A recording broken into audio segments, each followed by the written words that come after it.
নিষিদ্ধ স্যালাইন কাণ্ডে মৃত প্রসূতি মামনি রুইদাসের বাড়িতে যান শুভেন্দু অধিকারী।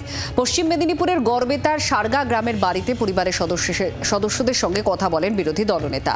রাজ্যের চিকিৎসা ব্যবস্থা নিয়ে তীব্রভাবে কটাক্ষ করেন বিরোধী দলনেতা। পরিবারকে 50 লক্ষ টাকা ক্ষতিপূরণ দেওয়ার দাবিও তুলেছেন তিনি। পুরো দায়িত্ব আমার।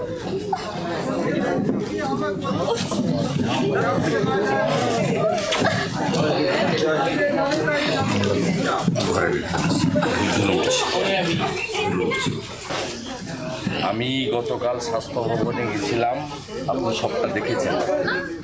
শুভেন্দু অধিকারীর মামনি রুইদাসের বাড়িতে যাওয়া এবং ক্ষতিপূরণের যে দাবি তুলেছেন তিনি, এই প্রসঙ্গে শুভেন্দু অধিকারী যেমন কি বলেছেন আপনাদের শোনাবো, অপরদিকে শাসক দলের তরফ থেকে কি বলা হয়েছে, কুণাল ঘোষের প্রতিক্রিয়া আছে, তিনি কি বলছেন শুনুন।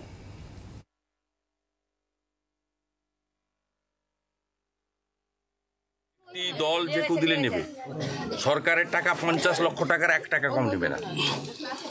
এবার পার্মানেন্ট অ্যাপয়েন্টমেন্ট লেটার বলবে 10,000 টাকার ক্যাজুয়ালে 6 মাসে ঢুকিয়ে দিবে, তারপর সবাই ভুলে যাবে, ঘাট ধাক্কা করে বের করে দিবে। একদম দিবে না। তুমি মাথা উঁচু করে থাকো, আমি আছি তোমার সঙ্গে, অধিকার আদায় করে দেবো তোমাকে। যেহেতু এটা সরকারি জায়গা, তাই সেই ব্যক্তিদের এত বড় অপরাধের দায়িত্বটাও সরকার নিয়ে ক্ষতিপূরণ দিচ্ছে। এরকম ধরনের ঘটনা তো অন্য রাজ্যে স্বাস্থ্যক্ষেত্রে মৃত্যু ইত্যাদি হয়েছে।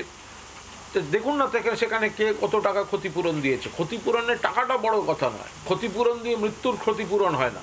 ডাক্তারবাবুরা নিশ্চিতভাবে তারা তাদের বক্তব্য যে কোনো ইস্যুতেই রাখতে পারেন, কিন্তু তাদের প্রাথমিক দায়িত্ব গরিব মানুষকে বাঁচানো সরকারি হসপিটালে, এবং সেটা না করে একই সময় প্রাইভেট প্র্যাকটিস করতে গিয়ে ওটি করছেন, আর এখানে পড়ুয়াদের হাতে ছেড়ে দিয়ে লোক মারছেন, তারপরে শুভেন্দুবাবুরা টাকার দরাদরি করছেন। লজ্জা হওয়া উচিত। বাংলার আওয়াজ, বাঙালির আবেগ, জি 24 ঘন্টা।